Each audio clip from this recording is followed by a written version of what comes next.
You're jumping around. No. No. Listen to me. We're going to listen to you, but there's a space of time. Jericho, magbuko ka dyan, ha? No, sir. Umupo ka, patapusin mo ako. 1 minute, I'm done. It's just sit down and shut up. Okay? 1 minute, sige. 1 minute. Yes, okay. Everyone. Okay, so this no more question. This I tell you all. You have opened the Pandora's box.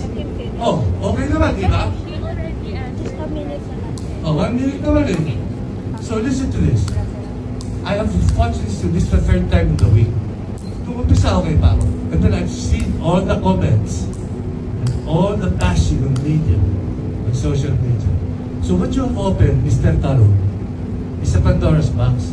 Maraming mga Pilipinong bata ngayon hindi naman nag-aral. Alam ba nyo that we got women suffrage before France?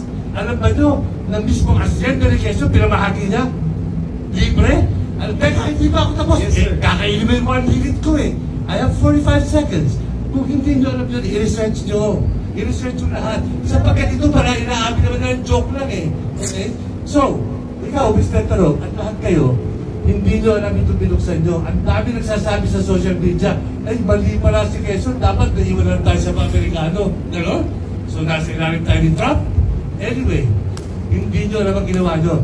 Dahil kayo, gusto nyo kumita ng pera, gusto nyo sumikat, sinalaula ninyo ang alaala ng isang pamilyang nagbuwis ng buhay. Ang lola ko, inubos yan. Kasama ng tita baby ko, kasama ng unang asawa ng nanay ko.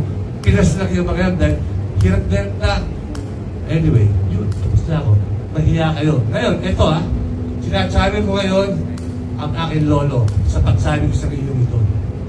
Punyeta kayo mga putang ina nyo, kupal kayo! Thank you, sir.